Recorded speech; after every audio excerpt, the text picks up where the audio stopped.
Thanks a lot. I will also try and share my presentation. I hope it works. Can you see it? Yes, we do. Perfect. That's great. Thanks a lot. Thank you very much again for the invitation, and it's a real pleasure to make a few closing remarks and express also the gratitude of the Commission to all of the people that made this event possible. As we've heard today, discrimination unfortunately remains a concern for LGBTIQ people in Europe, and older members of the community unfortunately make no exception.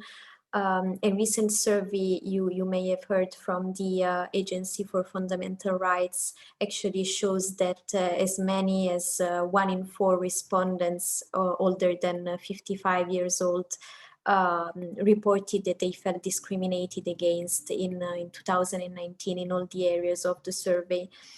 And of course, we have seen that the COVID-19 crisis has brought new pressure to vulnerable groups and aggravating existing inequalities. For example, as we've seen today, this morning actually, confinement restrictions have locked many LGBTIQ people, both young and old, into hostile environments when they might be at risk of violence and also heightened level of anxiety and depression. In addition, the lower health outcomes for many LGBTIQ people also make them more vulnerable to the virus and also to its socioeconomic impact. In this context, of course, the exchanges of views like the ones that we had today are key. And thanks to the Best4OlderLGBTI project, we were able to hear expert voices on the most pressing issues facing older LGBTIQ people and how to tackle them, of course. We heard from all sectors of the society, we heard from activists, academics, policymakers, and also social workers. Their words confirm, unfortunately, how LGBTIQ equality is still not a reality in the EU. This is why the European Commission has decided to make a strong stance for European diversity by launching its first ever LGBTIQ Equality Strategy for 2020-2025. The strategy aims at building a society where everybody, including LGBTIQ people, have equal opportunities, are safe, and can fully participate in society. Basically, where diversity is celebrated as part of our collective richness. The strategy sets out a series of measures to step up action and to integrate LGBTIQ equality in all policy areas, and also to help lift the voices of LGBTIQ people. Its key pillars encompass all the areas of life, as you can see. So we have tackling discrimination against LGBTIQ people, ensuring LGBTIQ people's safety, building inclusive society, and also, of course, promoting LGBTIQ equality across the world. These pillars acknowledge the diverse realities of LGBTIQ people to ensure no one is left behind. This includes the unique experiences of trans and intersex people, rainbow families, and all LGBTIQ at the intersection of different identities and personal characteristics. As we've seen, due to the intersection of age with sexual orientation, gender identity, and also sex characteristics, older LGBTIQ people have higher mountains to climb in their daily lives. For instance, as the project also aims to tackle, they may struggle to be open about their identity with medical staff and may delay or avoid medical treatment for fear of discrimination and stigma. And even when they do seek medical care, healthcare providers often lack adequate training to meet their specific needs. To address the compounded inequalities, the strategy will be implemented, of course, using an intersectionality as a cross-cutting principle. Discrimination. Margherita, sorry to interrupt you, but we see like a black a black square on the right side of the screen. I'm not sure if you have anything open, like a pop-up or something. Not really. No, okay, no worries. I just wanted to check because someone in the chat informed me that he was also seeing that, but no worries. Okay, okay, please. So, excuse me. I'm sorry. Sorry for the interruption. It is not better like that, right? Yes, now it is better. Yes. Ah, perfect. It was actually your faces on the right of the screen. Sorry. Yes. Sorry. Let me go back to the. Okay. The strategy will be implementing using intersectionality as a cross-cutting principle. Discrimination is often multidimensional, and we are aware of that, and it requires an holistic approach. In the words of Audre Lorde, of course, there's no thing as a single issue struggle because we do not live in a single issues world. In terms of concrete actions, the strategy will, for example, foster research on the intersectional experiences of LGBTIQ people, such as older LGBTIQ people. Horizon Europe in particular will support gender studies and intersectional research relevant for the LGBTIQ community, including on health. And the Commission will disseminate the research results and organize an EU-wide conference through the EU Health Policy Platform. Member states will also be encouraged to organize training for healthcare professionals.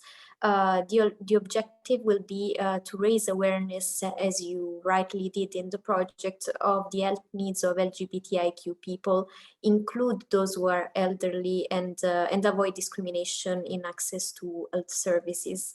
The Commission will also facilitate member states' exchange of best practices in addressing the mental health challenges faced by too many LGBTIQ people.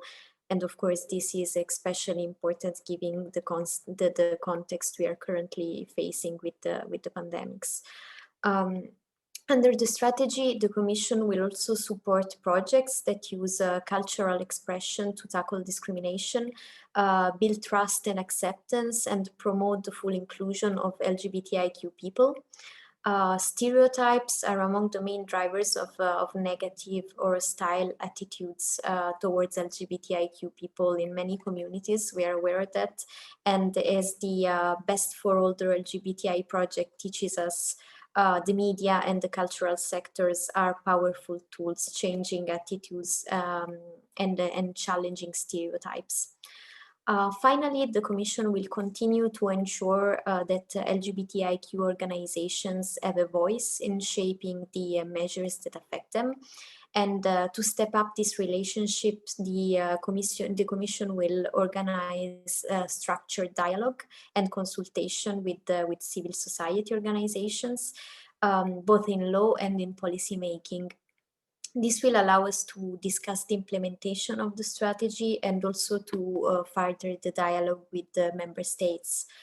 The Commission will also, of course, continue to provide funding to allow LGBTIQ civil society organizations to continue their groundbreaking work and carry out projects such as the one you presented today. In addition to project-based funding, the Citizens Equality Rights and Values program will also increase small and medium-sized organizations' funding opportunities, and it will make operational grants available for networks promoting LGBTIQ equality. To achieve the objectives set out in the strategy, as you can see here, the Commission will combine targeted actions, the one I mentioned above, not exclusively, of course, with enhanced equality mainstreamings. So we will ensure that combating discrimination against LGBTIQ people is integrated in all EU policies, legislation, and also funding programs, both in internal and external. This will be facilitated, of course, by the first ever Commission for Equality, Elena Dalli, and also by the dedicated Task Force for Equality. To complement the actions set out in the strategy with measures in the areas of national competencies, member states are encouraged in the strategy to build on existing best practices and to develop their own action plans on LGBTIQ equality. The objective will be, of course, to step up protection for LGBTIQ people also at national level, and to ensure follow-up of the actions set out in the strategy in the national context. In fact, one of the main message of the strategy is actually that fighting discrimination in the EU is a shared responsibility. It requires of course, a close cooperation between EU institutions, member states, EU agency, and it's also crucial to engage with the private sector and civil society and ensure that the voices of the LGBTIQ community are heard. I really thank you on behalf of the Commission and all the partners involved in the Best4OlderLGBTI project for your important work on the ground to empower and uphold the rights of LGBTIQ older people. And I also encourage you, of course, to continue to take full advantage of the funding opportunities available under the LGBTIQ Equality Strategy. The Commission really counts on the continued engagement of LGBTIQ organizations to fully realize the objective of the strategy.